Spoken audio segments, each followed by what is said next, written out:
Good afternoon. We'll go ahead and get started. We're here today to share public safety updates. Joining us here is Area 2 Deputy Chief Larry Snelling, along with Central Control Group Deputy Chief Jill Stevens, along with the First Deputy Chief Detective Brendan Deanahan, Chief of Patrol Brian McDermott. And we also have a special guest in Pastor Randall Blakey of the Near North United Program. Before we start, our department is praying for the families of the precious children impacted by gun violence this past weekend. A 7-year-old was riding to church with his family when he was shot, and a 3-year-old life was taken for no reason in a road rage incident that should never have escalated to gun violence. Senseless violence has no place in this city. No child, no family should carry the weight of gun violence. That's why we work nonstop as a department to get guns off the street and out of the hands of violent offenders. The department continues to focus on the CTA, crime in our Central Control Group, which is our downtown area. We have added additional resources to the CTA repeatedly throughout the year, and we'll continue to do so as needed, and in our Central Control Group, which is our downtown. We've recently created an area community safety team in the downtown. That's similar to the other 5 areas. They all have an area CST or community safety team, and so now the downtown area will have similar resources that the other areas or neighborhoods have. If you have any information in any of the cases we're going to discuss, I want to just preemptively say submit tips anonymously to cpdtip.com or call our anonymous tip line at 833-408-0069. For 7 consecutive months now this year, Chicago has seen decreases in homicides, shootings, and shooting victims. As of this date, year to date, compared to the same time period in 2021, the number of shooting victims have declined 20%. As of this date, compared to last year, during the same time period in 2021, the number of shooting victims declined by 20%. Homicides are down 17%. That's 110 fewer homicide victims at this point in the year when compared with 2021. There was a 27% decline in homicides for the month of September compared to the month of September in 2021. That's a 27% decline in homicides for the month of September compared to the month of September in 2021. Again, for 7 consecutive months, a decline in both shootings and homicides this year.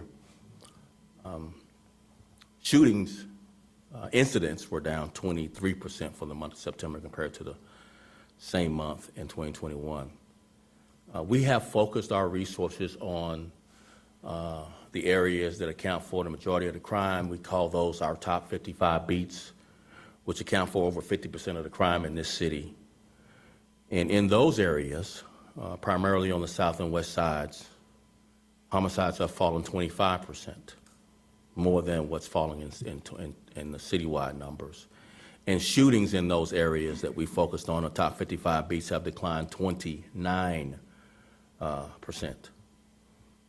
On the CTA for the month of September compared to that same month last year, the violent crime categories are down 91%. The month of September compared to the same month in 2021. And overall crime on the CTA is down 88% compared to the same time frame, month of September versus the month of September 22 versus 21. We are committed to continuing to enhance our safety through visibility, engagement, and collaboration. And over the weekend, we also had continuous drops consistent with the data I've already recounted. Just for the weekend, homicide shootings and shooting victims were down. compared to the same weekend in 2021, being down 13% for shooting victims and 13% for shooting incidents and 17% for a decline in homicides. So a decline over the weekend compared to the same weekend last year. Since the year began, officers have recovered over 9,881 guns across the city. That's a 5% increase over the same time frame. And yes, if you're forecasting, we'll hit 10,000 guns recovered sometime in the next few days this year. And it's still pretty early in October. Officers have also made over 4,500 gun arrests this year. Every instance where an officer interacts with an offender with an illegal gun, it's a potential life saved. Every gun taken off the streets by the brave and courageous men and women of the Chicago Police Department is a potential life saved. When officers put on the uniform, they do so despite the great risk in what I would argue is the most difficult and dangerous time to be the police. Guns should not be in the hands of people who should not have them, meaning they should not be in the hands of violent offenders, people who have a criminal history of violent behavior. The fight to end gun violence remains a national issue, of course, and we have to step up for our communities, all of us, and for each other. With that, I'd like to bring up Deputy Chief Snelling, and then after Deputy Chief Snelling, Deputy Chief Jill Stevens, information regarding incidents that occurred in there this past weekend. Larry? Thank you, Sue. For Area 2, as the superintendent mentioned, we had a 7-year-old shot.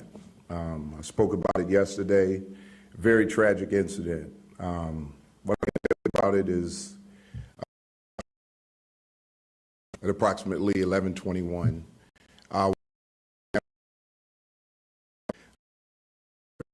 vehicle who occupied, who had a car parked on the street. Someone rummaging through the vehicle. They attempted to follow this individual left the car, and he turned and opened fire with a weapon. The car was struck. The bullet went through the vehicle and struck the 7-year-old in the leg, and it created a lot of damage to his leg. The 7-year-old is pretty resilient. He, handled it like a champ. I mean, when you shot, I mean, what a terrible thing. But the 7-year-old is doing fine right now, as fine as he can do after an incident like that. This is a traumatic incident, not only for the 7-year-old, but the entire family. What I can tell you is, because of previous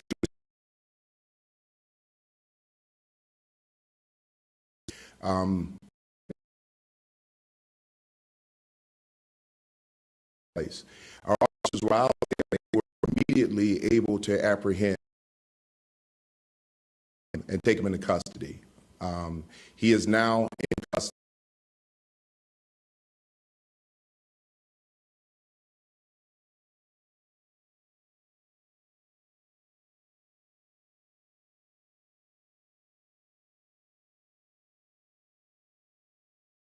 Continue and continuously stop. And what I can tell you is that those officers in and around that area recovered multiple guns within a 5-block radius of where this incident occurred, prior to and after the incident.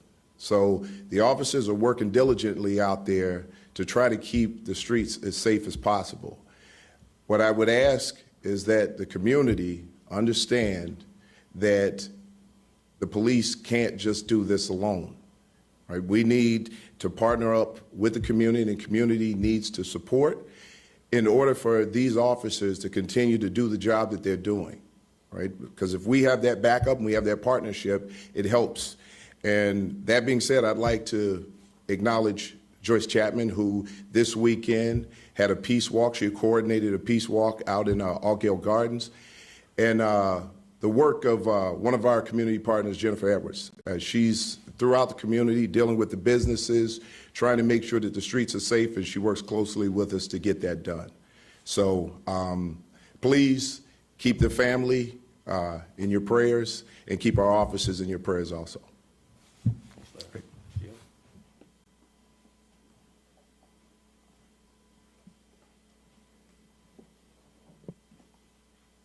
Good afternoon.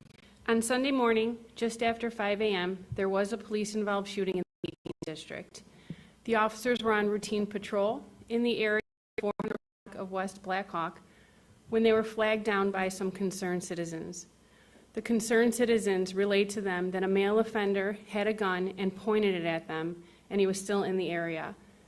The officers toured the area, located the offender that matched the description that was given to them. They encountered the offender.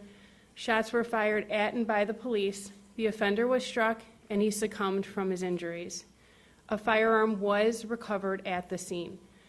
This is currently an active investigation with COPA.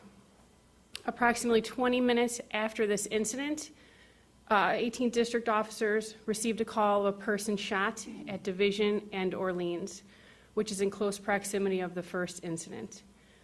Officers responded, and they discovered an individual male who was shot multiple times. He was involved in the witnesses said that he was in a verbal altercation with another male when a third individual came around the corner on foot, fired shots, striking him multiple times. The offender fled on foot. The victim was transported to Northwestern Hospital where he was pronounced. That investigation is being handled by area detectives. I just want to take one moment just to say how much we appreciate our community members. The 18th District is very fortunate to have such strong partnerships with the business community, the residents community, the religious community. Every partner is very well, works very closely with the 18th District. So I just want to say that we're going to continue working with our community members and strengthening those relationships that we've already built. And we are looking forward to continue building and developing new relationships with other community members. And I'd like to now introduce Pastor Randall Blakey of the Near, who is one of our very strong supporters, and we appreciate everything he does for the 18th District and the Chicago Police Department. Pastor.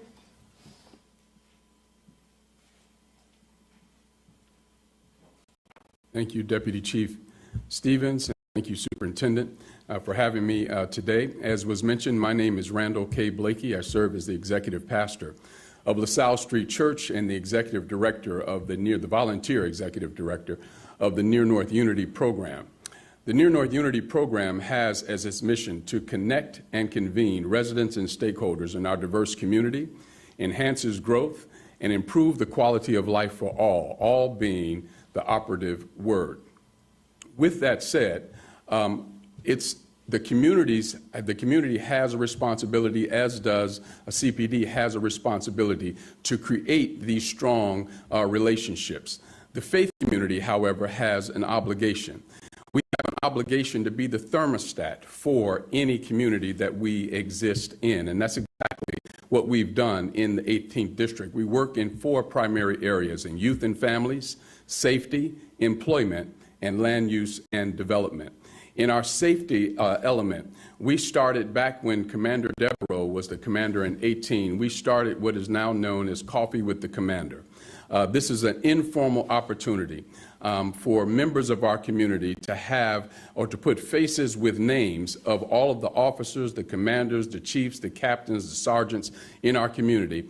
In the event that they should have to have any type of interaction with them, there's relationship already built in. We are appreciative of all of the commanders that we've had an opportunity to work with in 18, from Devereaux up until now with Commander Hines, Bauer.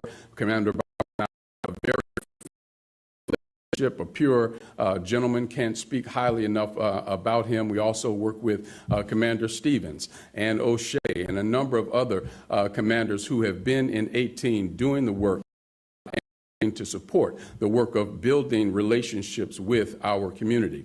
This coming week, we have Faith in Blue that is going to start on Friday and go through Monday. Faith in Blue is an opportunity for our faith communities to to engage with our police department. We're going to start out with a program that we call Prayer Call, and we're going to have each one of ministerial leaders in the 18th District show up to the roll call and offer a word of prayer of the district and on behalf of our officers. On Saturday, we're going to have what we call loaves and fishes, where we'll be providing lunches for the 18th District and everyone that's working on that particular day. And then on Monday, we're going to have a program that we call Signs and Wonders, where we'll have members of our church communities and synagogues holding signs up supporting our 18th District Police and hopefully taking pictures with them. Our goal is to have 100 pictures taken